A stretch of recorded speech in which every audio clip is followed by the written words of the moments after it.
Graças e paz, irmãos, mais uma vez. Amém. Se você não fechou sua Bíblia, saiu em vantagem. Hoje à noite nós vamos de Colossenses mais uma vez. Semana passada nós já estávamos meditando nessa carta e aprove ao Senhor que mais uma vez nós meditássemos no conteúdo dela. Colossenses capítulo 2, do verso 6 até o verso... Esse foi o texto que nosso irmão Michael leu. Colossenses capítulo 1, do verso 24 até o verso 5 do capítulo 2, o exatamente anterior ao que ele leu, o contexto anterior.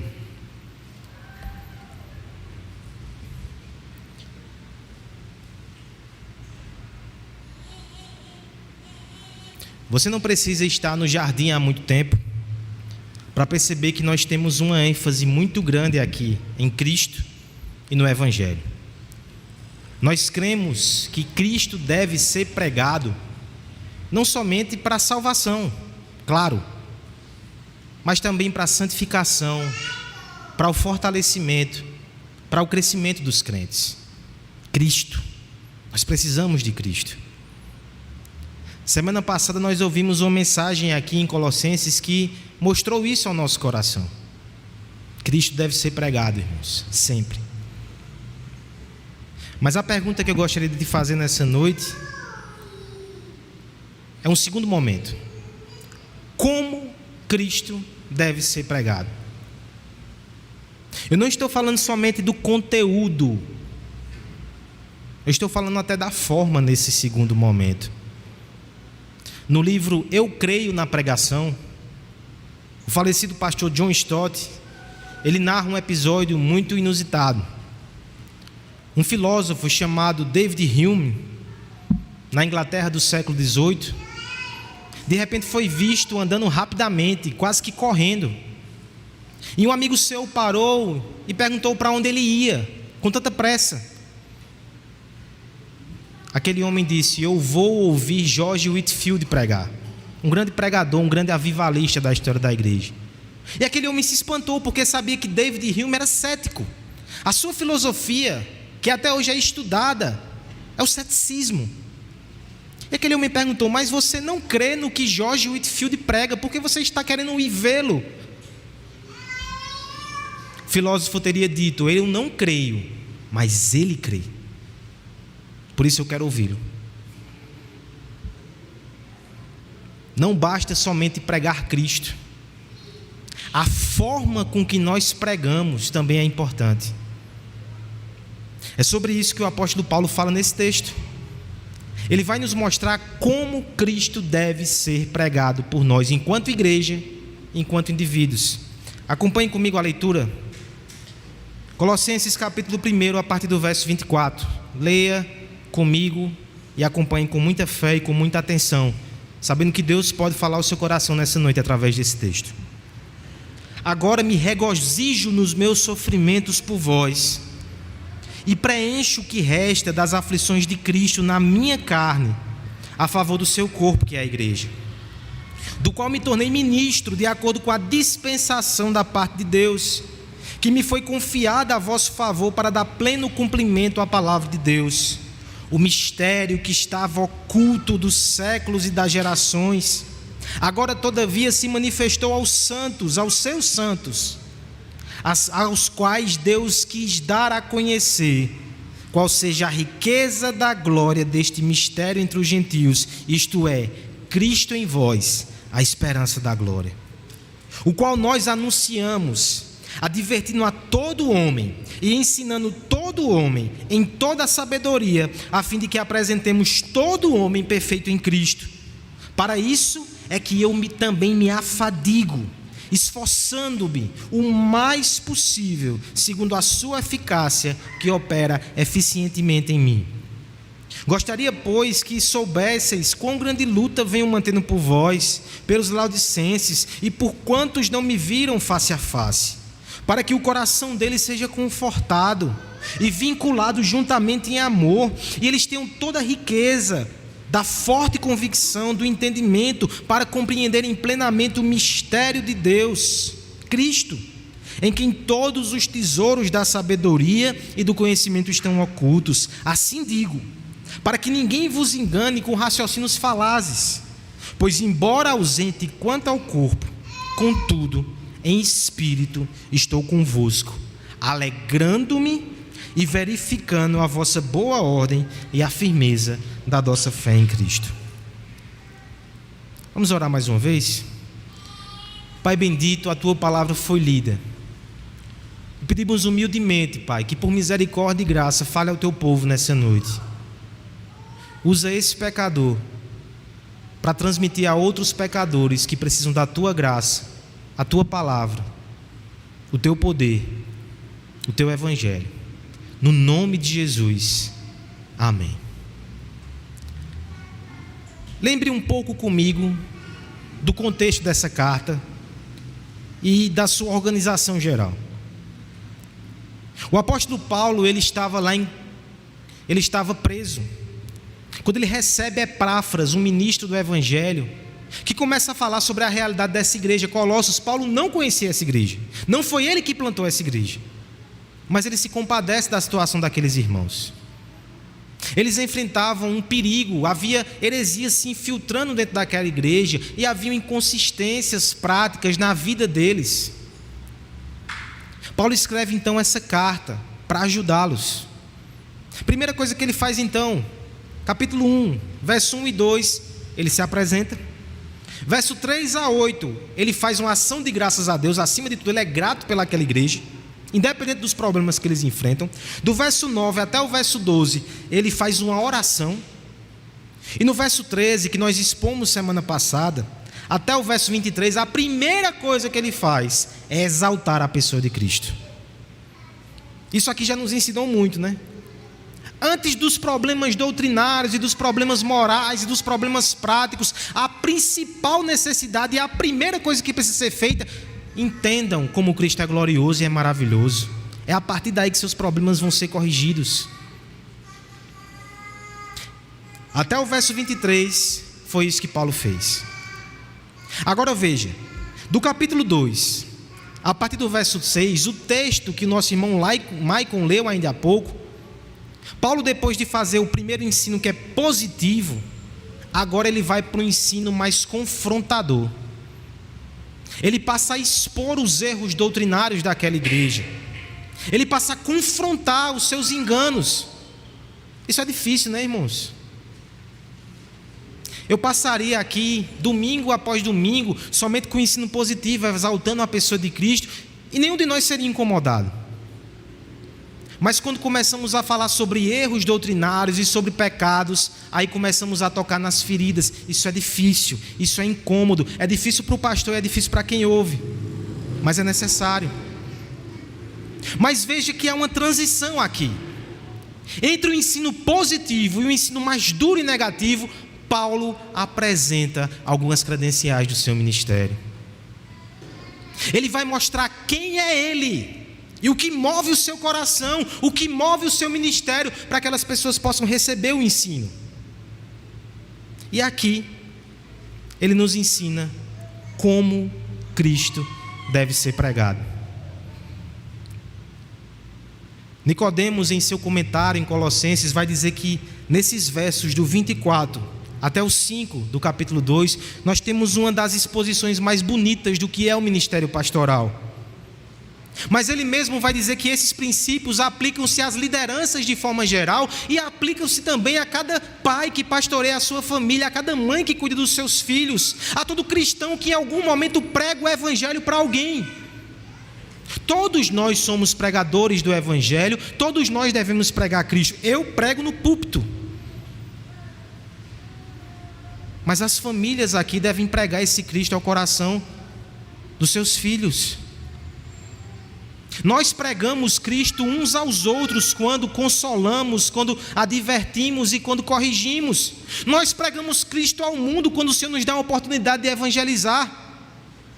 Essas diretrizes, elas são importantes para o jardim, porque estamos nos tornando igreja, e uma igreja comprometida com a pregação de Cristo. E o Senhor nos chama hoje para dizer como essa igreja deve pregar esse Cristo, como a igreja deve eleger oficiais que vão pregar esse Cristo. Mas eu quero dizer que esse ensino aplica-se a cada um de vocês individualmente também. Como você deve pregar Cristo ao seu coração, à sua esposa, ao seu irmão, ao seu amigo, ao mundo. Paulo nos mostrará nessa noite que Cristo deve ser pregado em primeiro lugar com alegria.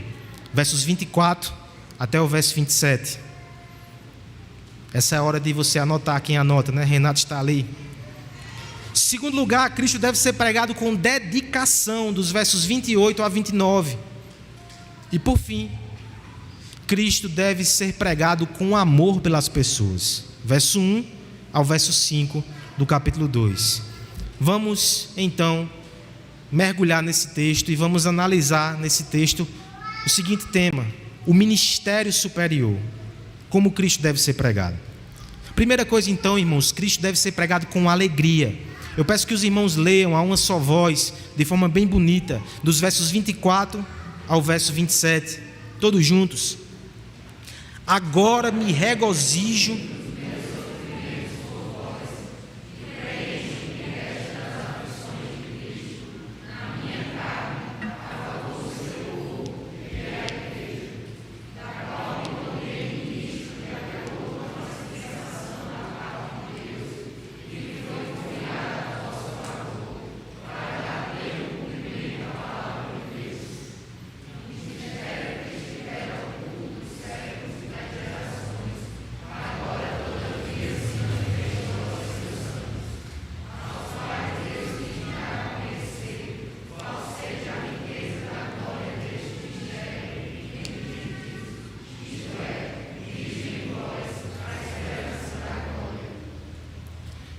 em um dos tratados mais antigos sobre retórica, ou a arte de falar em público.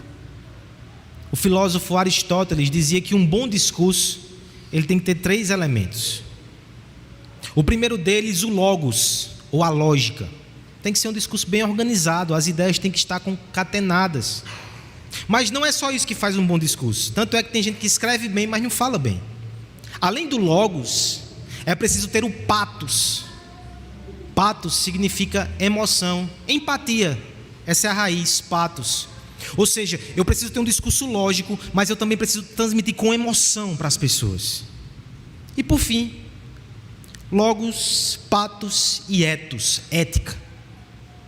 Aquele discurso proferido, ele tem que ter coerência com a minha vida, senão as pessoas não irão receber aquilo que eu falo. Quando nós analisamos o apóstolo Paulo, inegavelmente, especialmente nas suas cartas, a gente vê uma lógica perfeita.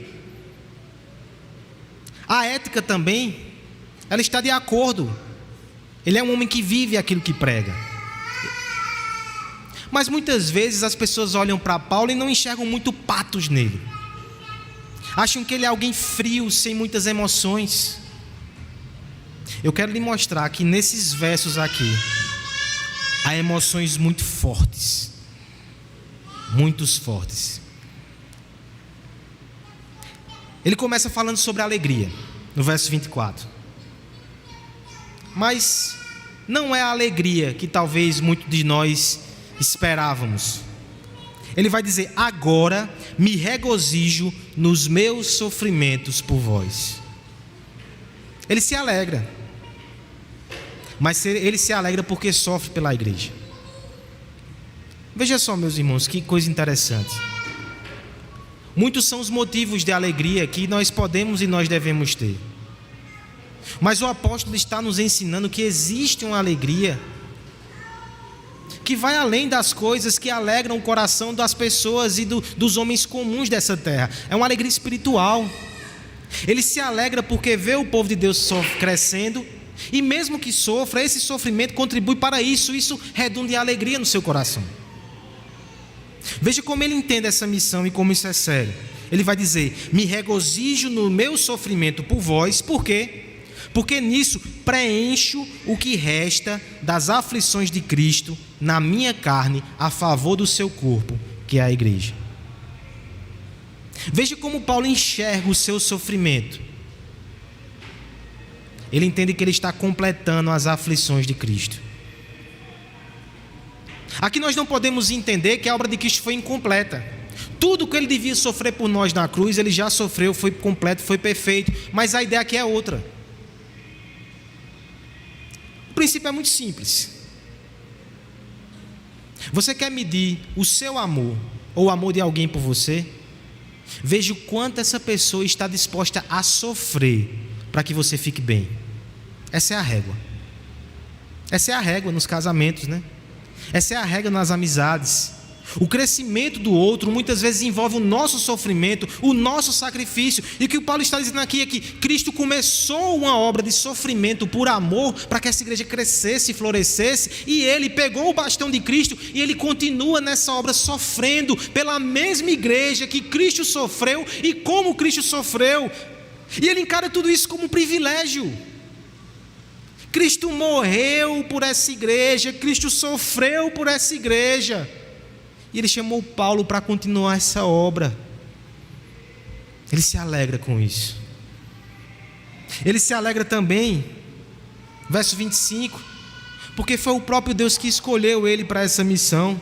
Ele vai dizer: pelo corpo de Cristo, que é a igreja, da qual me tornei ministro, de acordo com a dispensação da parte de Deus, que foi me confiada a vosso favor, para dar pleno cumprimento à palavra de Deus. Deus tem um propósito.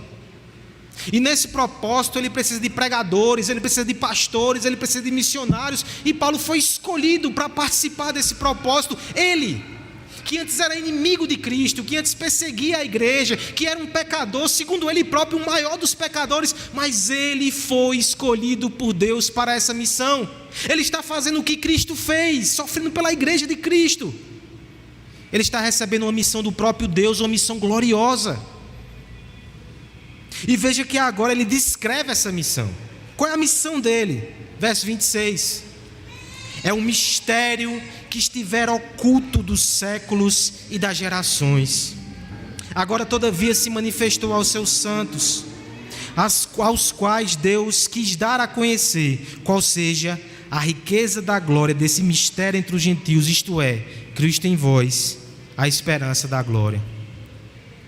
Por muito tempo, a revelação de Deus, ela ficou muito focada em um povo específico, que vivia lá no Oriente, os judeus.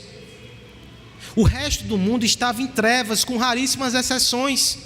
Mas havia um plano na mente do nosso Deus, que um dia Jesus Cristo viria, e que esse evangelho alcançaria as nações, alcançaria os gentios, alcançaria você, campinense, ou você carioca. Temos irmãos cariocas aqui também. E Paulo foi chamado para levar Cristo ao coração dessas pessoas que antes estavam sem esperança, a revelar esse mistério, a trazer esperança. Cristo em vós é a esperança da glória. Olha que ministério maravilhoso. Ele se alegra porque, apesar dos sofrimentos, ele faz o que Jesus fez. Ele recebe o mandato do próprio Deus, ele compartilha Cristo, ele compartilha esperança, ele compartilha a alegria. É por isso que ele começa uma sessão que fala sobre sofrimento, mas ele compartilha essa sessão falando sobre a alegria. É um privilégio, irmãos. É interessante que ainda anteontem estava lá no presbitério, primeira reunião do presbitério como pastor, e de repente eu me vi brincando ali com os seminaristas. Até ontem eu era seminarista, é estranho para mim ainda, né? Estou me acostumando. E eles comentavam alguma coisa assim na reunião. Eu disse: se prepara, vida de pastor é assim mesmo. Estou brincando, irmãos, é um ano só, não estou amargurado ainda não. Às vezes acontece, né? Com muitos anos de caminhada a gente vai ficando mais amargurado. Mas o pastor, o ministro, os líderes, eles não podem esquecer nunca do privilégio que é pregar o evangelho, de ser escolhido por Deus para essa missão. E até mesmo os irmãos que não têm esse chamado, você tem o privilégio de Paulo também aqui. Você pode trazer esperança para quem não tinha esperança. Você pode comunicar Cristo para quem não tinha Cristo. Existe riqueza maior do que essa? Existe privilégio maior do que esse? Isso tem que alegrar o nosso coração, mesmo em meio às dificuldades. Eu me lembro que na minha caminhada para o ministério, E eu vou abrir esse parênteses aqui porque amanhã completa um ano de ordenação. E eu penso que devo fazer essa aplicação também, porque eu não sei se Deus está chamando alguém aqui para o ministério. Um dia eu estive sentado. Eu não sabia que ia para o ministério. O meu pastor soube até primeiro, ele está aqui, inclusive, pastor Fábio. Não sei se Deus está trocando no seu coração. Mas eu me lembro que foi um processo longo.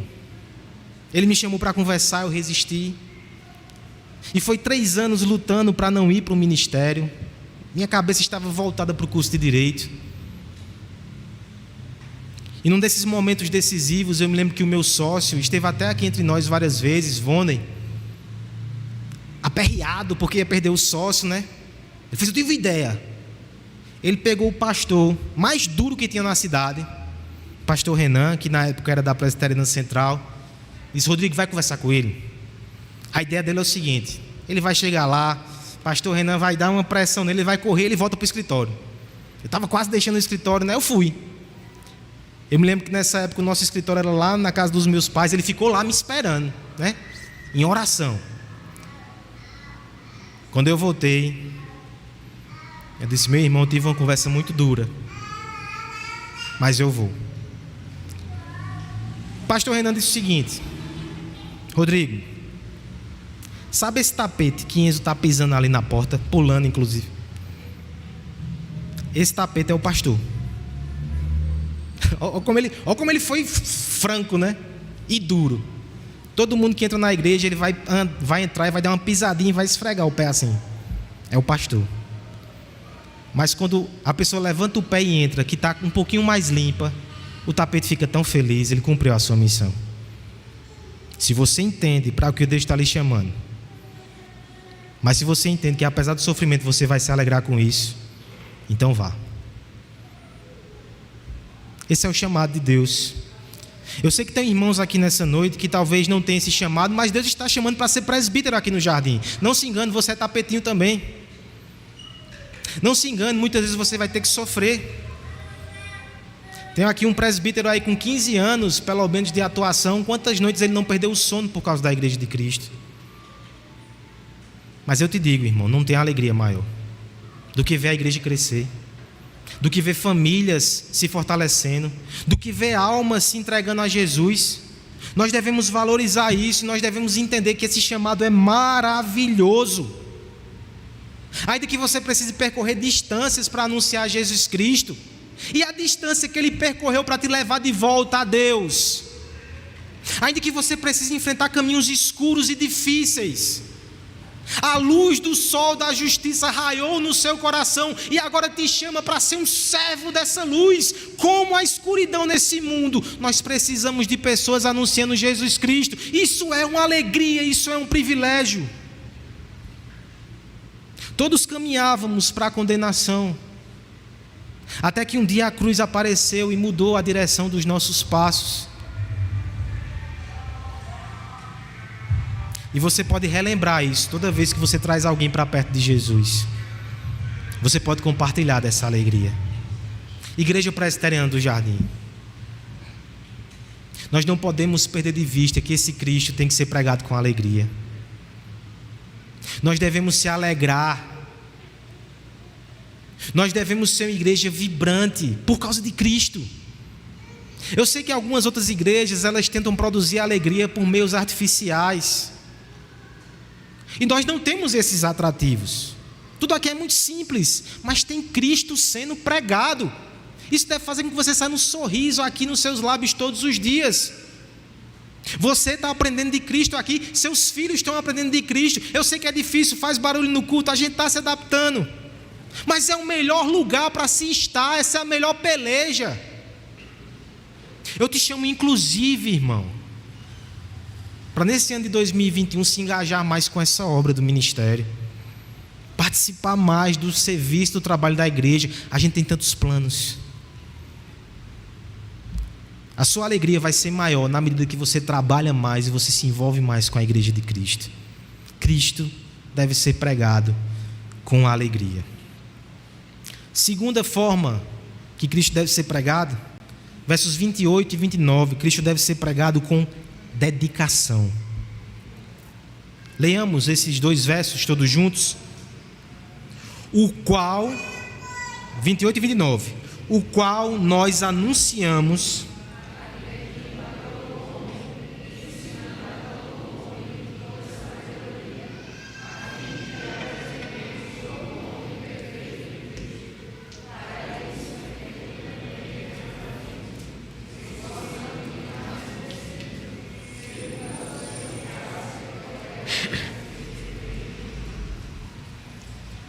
Há quem pense que pregar Jesus Cristo, e só a Jesus Cristo, é coisa de preguiçoso. Parece que outros se esforçam muito mais para inventar sempre coisas novas, e a gente tem a mesma mensagem de sempre, o velho evangelho, as velhas verdades. Mas nesses dois versos, o apóstolo vai mostrar que pregar a Cristo é algo que exige muita dedicação. Veja como as ênfases aqui são fortes nesse texto. Primeiro, o verso 28, ele coloca logo 3 verbos empareados. O qual, Cristo, nós anunciamos, advertindo a todo homem e ensinando a todo homem. São 3 verbos aqui juntos, numa cadeia, numa sequência. Primeiro, Cristo é anunciado. Esse é o termo mais comumente usado para falar sobre a proclamação do Evangelho, o evangelismo.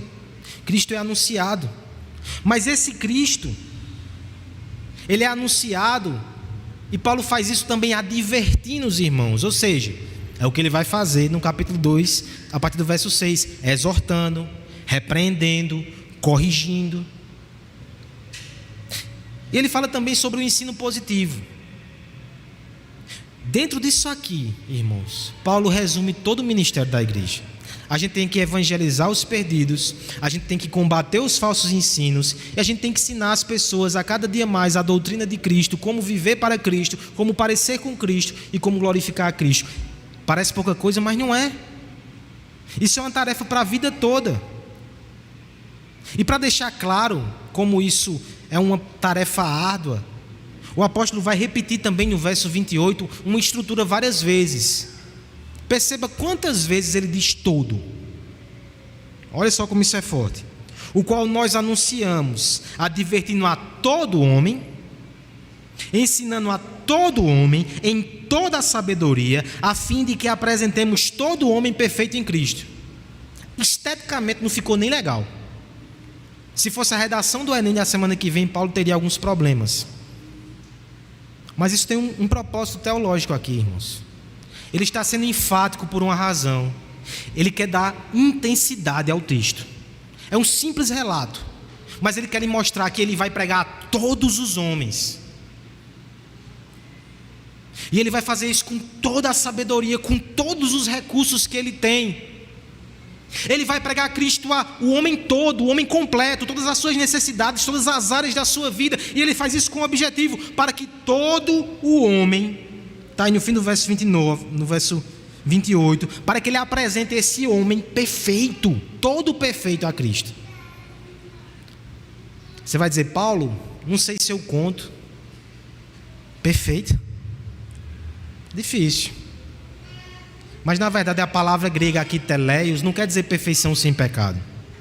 Isso só vai acontecer na glória, ou quando Cristo voltar. Teleios pode ser muito bem traduzido por maduro. Ele deseja que os irmãos sejam maduros em todas as áreas, e todos os irmãos, e ele faz isso com toda a sabedoria. Veja como o ministério de Paulo é intenso. Os falsos ensinos ali em Colossos, por exemplo, eles trabalhavam com um tipo de elite espiritual. Paulo diz, é toda a igreja. As heresias e os ensinos errados muitas vezes focam em uma parte da nossa vida. Paulo diz, é a vida toda do cristão. Muitas vezes os falsos ensinos, eles se contentam com aparência externa, com condutas exteriores. Paulo vai dizer, é o homem todo maduro para Deus. Essa é a minha missão, essa é a minha tarefa. É isso que é pregar a Cristo. Por isso, veja o verso 29. Para isso, eu também me afadigo. A palavra afadigo aqui era a mesma que era usada no contexto de esforço físico. E nós sabemos, né? Temos irmãos aqui que trabalham com a mente. O esforço físico é gigantesco. Paulo está usando essa expressão exatamente para dizer: eu me dedico com tudo que eu tenho, eu me canso, eu me gasto. Sabe onde ele usa essa mesma expressão? Quando ele vai falar lá a Timóteo sobre o presbítero que se afadiga, o pastor. Essa é a ideia, o pastor tem que se afadigar na palavra. E Paulo está dizendo: eu faço isso pela igreja, esforçando-me o mais possível, segundo a eficácia que opera eficientemente em mim. E olha como ele une a soberania de Deus com a responsabilidade humana. A eficácia de Deus, o poder de Deus, o Espírito de Deus, ele opera em mim. E eu me esforço para que essa operação frutifique segundo a boa vontade de Deus. A soberania de Deus não o relaxa, o impulsiona à pregação, ao pastoreio, à oração, ao aconselhamento, ao evangelismo. Pregar Cristo com dedicação. Eu acho que Paulo ele ilustra essa verdade para nós de forma muito intensa. Esse homem se gastou pelo evangelho, plantou várias igrejas, percorreu quilômetros, escreveu cartas, orou incessantemente pelas igrejas, pelos irmãos. E ele deixa para nós um exemplo. Ele deixa para nós um norte. Cristo deve ser pregado com dedicação. Mais uma vez, pensando aqui na liderança da igreja, você tem que eleger pessoas que se esforçam pela igreja de Cristo. Pessoas que dedicam a sua vida, que dedicam o seu tempo, que dedicam as suas orações por esse rebanho. São esses homens que você precisa reconhecer. Mas eu quero te dizer que todos nós também precisamos ser assim com aqueles que Deus colocou ao nosso redor. Pense, por exemplo, nos pais e nas mães. Difícil mesmo não é colocar comida dentro de casa, não. Eu sei que tem crise aí fora, mas a gente dá um jeito. Difícil mesmo é disciplinar. Difícil mesmo é esculpir a imagem de Cristo no coração dos filhos. E quantas vezes a gente não cansa?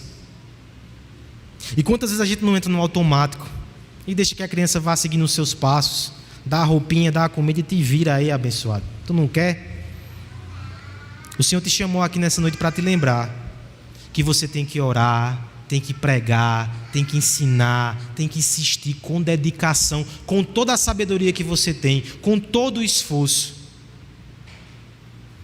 Seus filhos são a missão que Deus te deu. Dedique-se.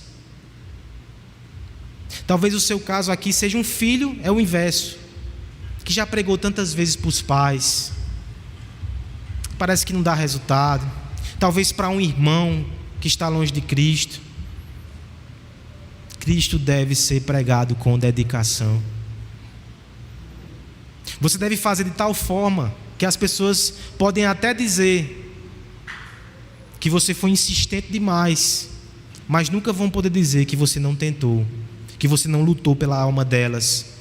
Porque se Cristo é o que há de mais precioso, se Cristo é a maior necessidade, como é que a gente vai fazer isso de forma apática ou inconstante? A gente tem que dizer sempre que pode: você precisa de Cristo. Com dedicação, irmãos. Eu quero convidar você nessa noite a não esmorecer em 2021. Se você está cansado, renove as suas forças. Deus te deu uma missão. Pregue Cristo com dedicação. Enquanto há necessidade de água ao seu redor, aquele que tem acesso à fonte de vida não pode relaxar na sua missão de irrigar o solo seco e de eliminar a sede dos aflitos. Pregue Cristo. Pregue Cristo. Enquanto os alunos ainda não alcançam a maturidade no conhecimento, o professor não pode diminuir sua dedicação. Pregue Cristo e discipule a sua família, discipule pessoas da igreja, pregue Cristo. Enquanto a riqueza de um bem não é plenamente apreciada, o anunciante deve esforçar-se para que os olhos contemplem e para que os ouvidos ouçam sobre a virtude daquilo que ele representa. Eu ainda não contemplo toda a riqueza de Cristo. Eu devo me esforçar para pregar Cristo ao meu coração. Nós devemos nos esforçar para pregar Cristo em nossas casas. Nós devemos nos esforçar para pregar Cristo em nossa igreja. Nós devemos nos esforçar para pregar Cristo nesse mundo.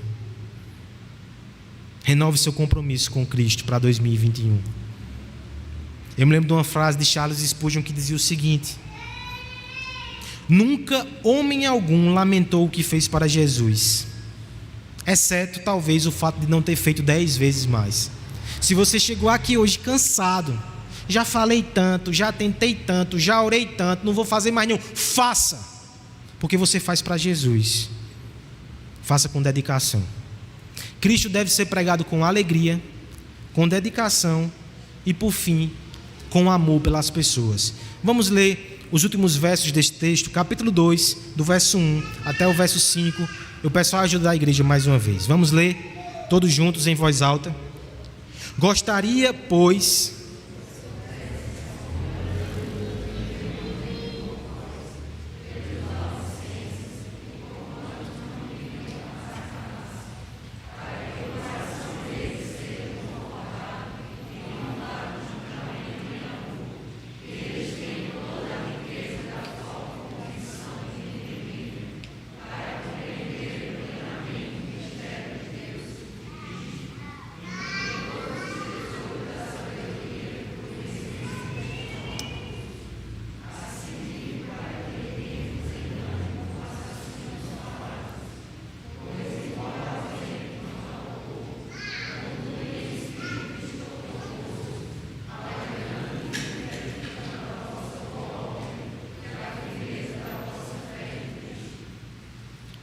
imagine a seguinte situação, irmãos. É o dia da vacinação, Coronavac, não sei. E você tem que vacinar o seu pequeno, Aslan, Theo, João, Enzo. E de repente vem alguém na sua casa, todo paramentado com aquela roupa, né? Parecendo um astronauta. Pega o menino, leva o menino ao posto de saúde, o vacina e volta e traz de volta à sua casa. Isso vai dar certo? Primeiro, quando chega o astronauta lá, Aslan é o primeiro a correr. Imagine quando ele vê a seringa se aproximando. Ele abre a boca de leão e ele engola a vacina da mão da pessoa. Não é assim que funciona. Quando a gente precisa vacinar as crianças, a gente comete a covardia amorosa de levar eles acalentando. Tá com papai, tá com mamãe, bota uma roupa bonitinha, vai passear. Quando vai chegando na seringa, a gente abraça com força. Eita, parte do coração. Mas ele só permite que aquilo aconteça porque ele está no braço de quem ama. Um pregador chamado J.C. Ryle dizia que dos lábios de quem a gente ama, nós aceitamos ouvir até as piores verdades, mas só desses. É por isso que Paulo, já que ele vai se aproximar do seu discurso tão duro, ele precisa mostrar em último lugar que ele prega Cristo para aqueles irmãos, os amando. Ele já falou um pouco sobre isso, mas veja no desfecho como ele trata essa questão. Primeira coisa que ele vai dizer: gostaria, pois, que soubesseis quão grande luta eu venho travando por vós, pelos laodicenses e por tantos quanto ainda não viram a minha face. Que luta é essa que esse homem trava? Eu já mencionei aqui que ele está preso. Um preso luta pela sua libertação.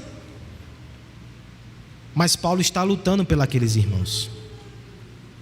O saudoso Russell Shedd disse o seguinte, comentando essa passagem: a semelhança do conflito de Jesus no Getsêmani, o apóstolo se empenhou na batalha pela salvação das almas que Cristo comprara pelo seu precioso sangue. Na prisão, ele lutou de joelhos E assim, ele vencia as forças satânicas que avançavam contra os cristãos protegidos da Ásia. Ele lutava de joelhos pelos irmãos. O mais interessante é que ele afirma: eu não os vi face a face, mas mesmo assim eu me ponho de joelhos por vocês. Alguém já disse que a oração é uma das maiores demonstrações de amor. Você está na face de Deus e você lembra de alguém, você intercede por ele. Imagine isso aqui, irmãos: alguém que está passando por dificuldade, alguém que está preso, alguém que está sofrendo, mas não pede por ele, pede pelos irmãos que ele nem viu. Isso é amor. Quando ele vai falar verdades duras aqui, ele não vai falar como alguém desinteressado, não. Ele vai falar como um pastor que se preocupa com a alma deles. Ele vai inclusive expor a sua oração. Acompanhe comigo rapidamente dos versos 2 a 4 que Paulo pede: para que o coração deles seja confortado. Ô Paulo, tu não és o preso, é você que precisa de conforto. Eu só consigo me lembrar aqui do mestre de Paulo e do nosso mestre Jesus Cristo, que nos últimos momentos, ao invés de se confortar, ele conforta os discípulos quando caminhava para a cura. Paulo faz coisas semelhantes aqui. Ele está orando para que eles sejam confortados. Acompanhe comigo no verso 2: para que eles sejam vinculados em amor, para que esse amor que ele tem e que Cristo tem para aqueles irmãos seja o vínculo que os une a Cristo e uns aos outros, e para que eles tenham toda a riqueza da forte convicção do entendimento, para compreenderem plenamente o mistério de Deus Cristo. Aqui, irmãos, eu preciso antecipar só uma questão que Paulo vai tratar no texto a seguir. Uma daquelas heresias que afligia a igreja é que existiam mistérios ocultos, que somente alguns homens espirituais teriam acesso. Paulo vai dizer: irmãos, o mistério é Cristo. Ele já foi revelado a vocês, a todos vocês. Que vocês conheçam Jesus Cristo. Essa é a minha oração. É verso 4, é o que ele vai dizer: em quem todos os tesouros da sabedoria e do conhecimento estão ocultos. Vocês têm acesso à riqueza de Deus em Cristo. E eu falo vocês também, irmãos. Aí ele dá uma entradinha no verso 4: assim, pois, digo para que ninguém vos engane com raciocínios falazes. Ele vai desenvolver isso depois, mas ele não se aguenta. Irmãos, eu estou orando para que vocês deixem de dar ouvidos a hereges que estão lhe afastando de Cristo, irmãos.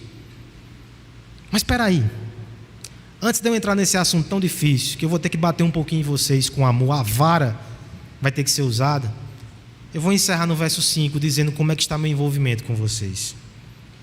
Embora ausente no corpo, contudo, em espírito eu estou convosco, alegrando-me e verificando a vossa boa ordem e a firmeza da vossa fé em Cristo. Alguns intérpretes vão dizer que nós temos aqui termos militares. Verificando a vossa boa ordem, parece um exército que está enfileirado e o general passa verificando como eles estão. Mas na igreja primitiva, homens como, por exemplo, João Crisóstomo, um dos grandes pregadores dos primeiros séculos, diz que na verdade esse texto fala sobre a presença apostólica na ausência.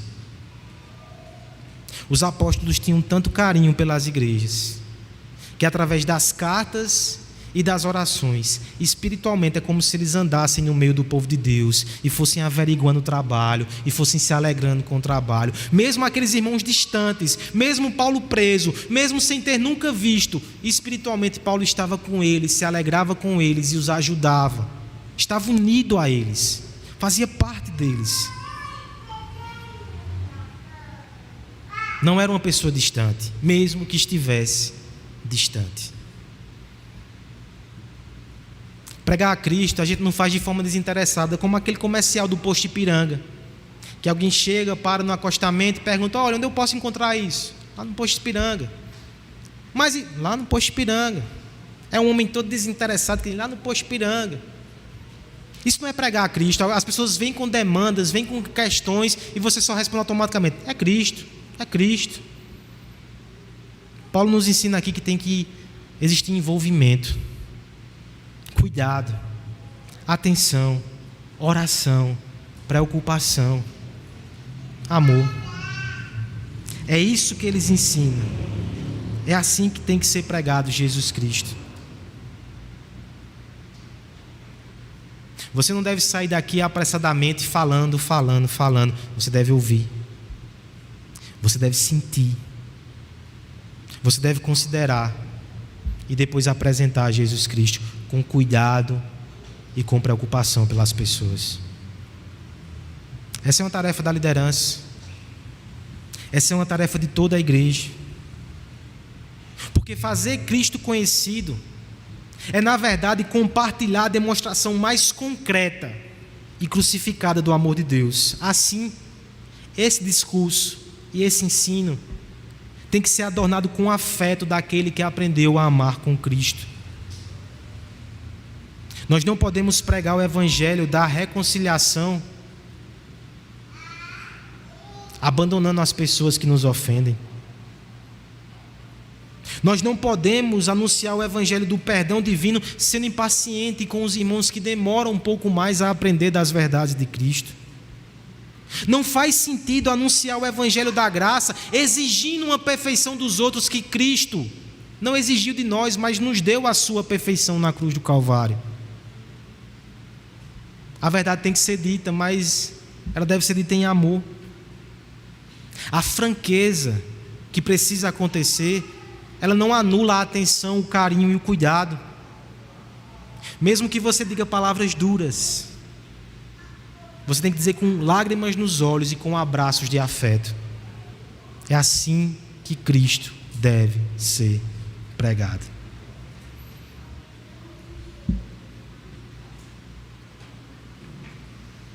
Isso tem uma implicação muito prática para nós nessa noite.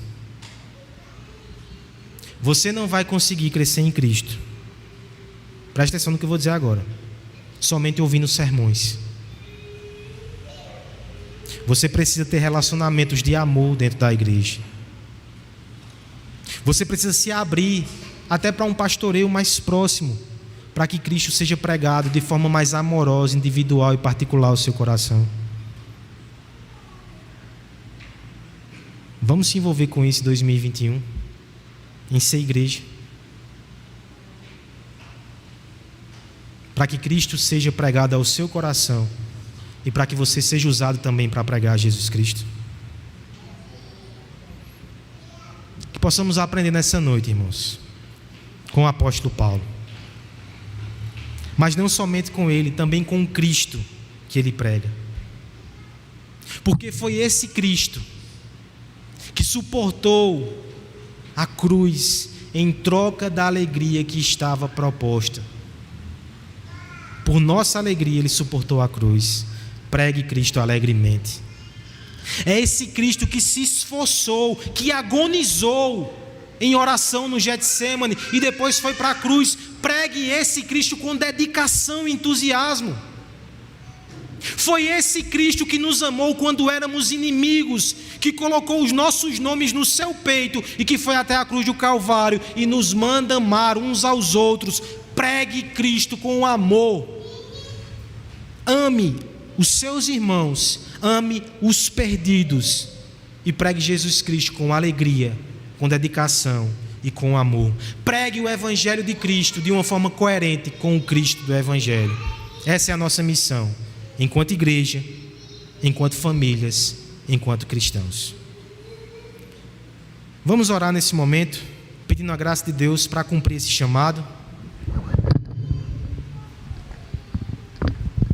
mas conscientes que precisamos dessa graça acima de tudo.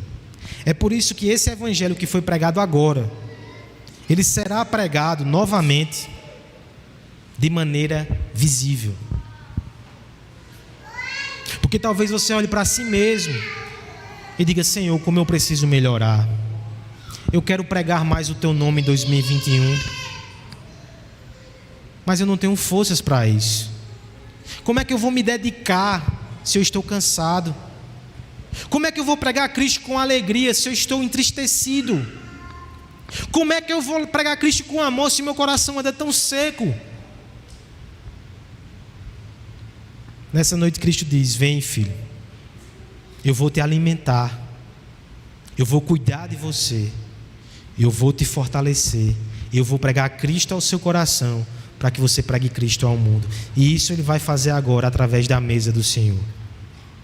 Eu quero te convidar a fazer uma oração nesse momento, consagrando esses elementos a Deus, para esse uso especial de meio de graça, mas também consagrando o seu coração. Que você faça uma autoanálise nesse momento, que você se quebrante, que você se arrependa, que você peça a graça e que você peça a Deus para que você participe pelos méritos de Jesus Cristo. Faça essa oração e prepare o seu coração para receber graça através da mesa do Senhor. Curva o seu cabeça. Nós vamos ter alguns momentos de oração silenciosa. Eu gostaria de pedir ao presbítero que se aproximasse, os irmãos da música também. Enquanto isso, você ora silenciosamente e daqui a pouco eu irei orar de forma audível.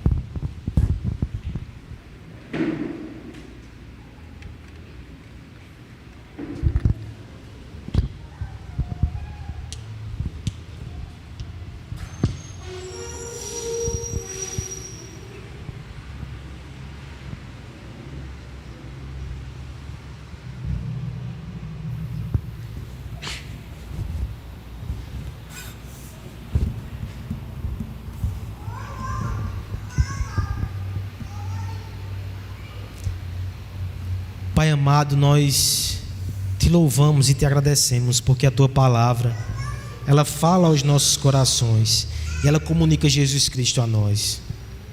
Eu te agradeço porque nessa noite nós temos o privilégio de receber uma pregação dupla. O teu evangelho virá até nós nesses elementos e nós te pedimos, santifica-os e os separa para esse uso tão espiritual, que é edificar, que é alimentar a tua igreja, que é nos fortalecer.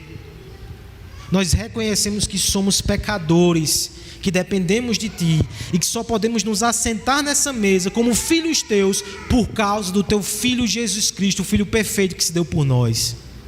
É por intermédio dEle, confiando nele, que nos aproximamos pela fé dessa mesa. Fortalece o nosso coração, nos alegra, nos santifica para a Tua glória, em nome de Jesus.